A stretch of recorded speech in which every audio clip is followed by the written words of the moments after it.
My name is Joseph Martin, and I did my midterm project for the design for manufacturing course on a television mount. I chose a TV wall mount. These are the two initial pictures that I took. At, so on the left side, you'll see my television set with a mounting bracket and a swivel. There's two pieces here besides the small hardware and screws. And on the right side is on my wall. It's what this bracket on the left hangs on.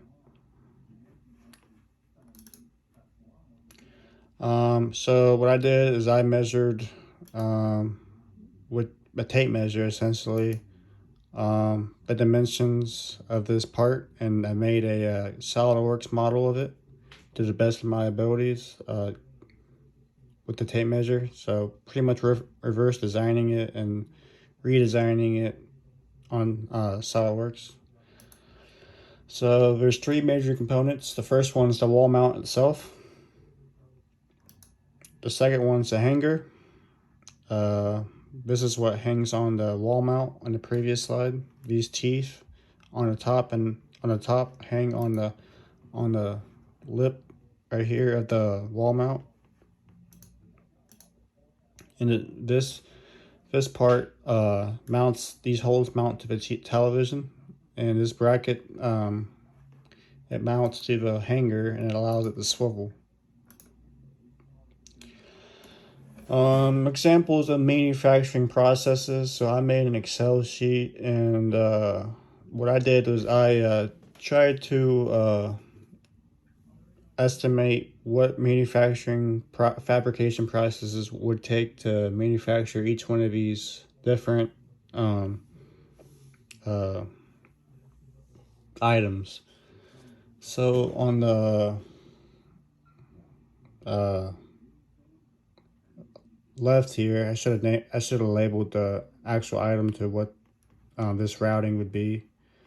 But for example, this could be the wall mount, and the process would be to procure the material. Well, I'll go over this. This is the work center. This is where the work. This is where the work center is. It's pretty much where the work takes place in the fabrication setting. A work center is usually like a machine, like a specific machine, like a Panic laser or a welder or G&L machine. So to make a wall mount, for example, the first operation sequence might be 5, for example, and that would be to procure the material, the sheet metal. The second one would be to laser the metal. The third sequence might be it's actually the second would be program laser. Third would be laser the actual sheet metal. Fourth would be bend the sheet metal. Fifth would be taking the machine finished cut sheet metal to the welding station to be welded. Six might be to tap the holes, any threaded holes. The next one would be part paint. And finally, after painting's done, it should be ready for stock and maybe a warehouse or a potentially, I'm not sure how this manufacturer would do this, either take it straight to a warehouse for bulk stock, or if they would take it straight to a boxing area where they would box each one of these parts together and get it ready to ship to maybe Amazon or Best Buy or wherever they sell these products at.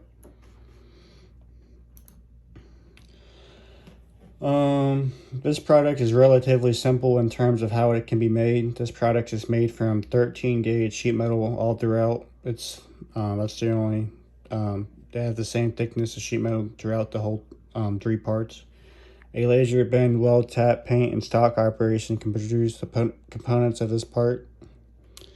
In industry, much of the standard times in manufacturing process, such as laser, bending, and welding, can be calculated from a CAD drawing. At my work at Millicron, laser standard times can be calculated via quantity of parts and the whole outside of the part being lasered. So how much laser, what's the distance the laser has to travel to cut this part out, essentially. Bend operations can be calculated using the number of bends made. So you could have a standard time of maybe 3 minutes of bends, for example. So if you have 4 bends in a part, you'd have 12 minutes per part to bend. Paint operations can be calculated using the square area of the part to be painted. So in the CAD model, you could find the outside, the whole area of the part, the outside surface of the part. And this will help you give you a ballpark range of how much time, a consistent time it'll take to thoroughly clean this part. Potentially sand. Some manufacturers don't uses a high pressure washer hot to make pores in the metal once the hot water comes in contact with it, so that primer and paint can stick to it. So using the surface area to calculate paint standard times is a good way to keep things consistent throughout your company. Since all these parts are manufactured similarly, I'll go over one part. Like I said, this part can be lasered from a large piece of 13 gauge sheet metal. This piece consists of 5 welded together. You can see the arrows in my present in this. The holes and contours should be made via laser. A bender will have to make 6 bends featured on this part. A welder will have to follow the print and weld these pieces according to the print. This bracket will need powder coated black. Finally, this piece will need stocked and the facility is made, or if there is some kind of way to maybe keep it from going to stock, maybe a packaging sequence where this whole assembly can be packaged in that assembly, the stocked assembly, stocked in a warehouse, so it'll reduce a step. So the assembly. This assembly will not need assembled prior to packaging, as this will increase the cost of packaging, transportation, and more. So usually the end user will assemble this, such as me and you.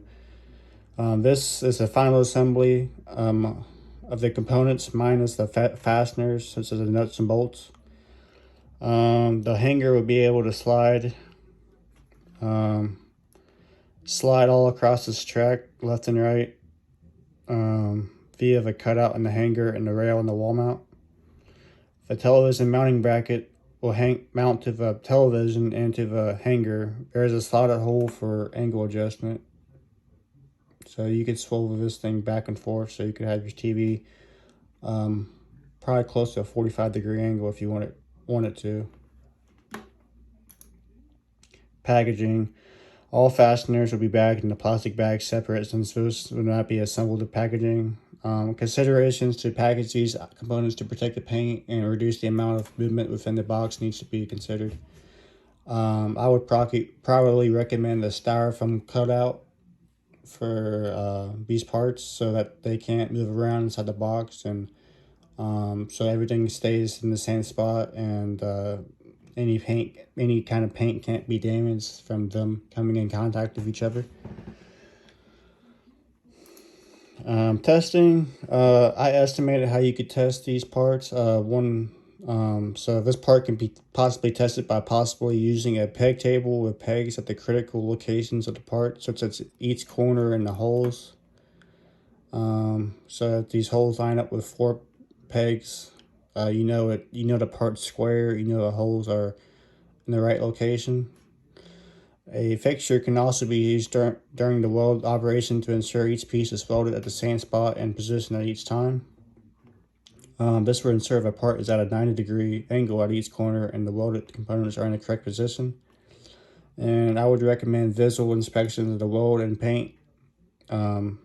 Perhaps maybe even a automated process could detect paint surface flaws. And I worked on this whole project by myself.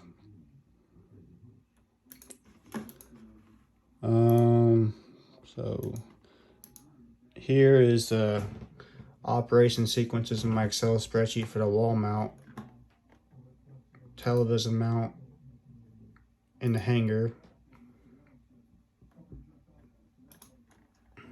This is the complete assembly of the TV mount assembly.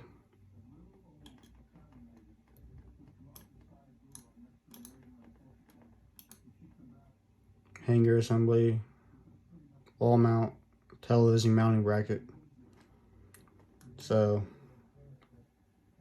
if you guys are interested in maybe looking at this sometime, let me know. Other than that, that's my presentation. Thank you guys. Bye-bye.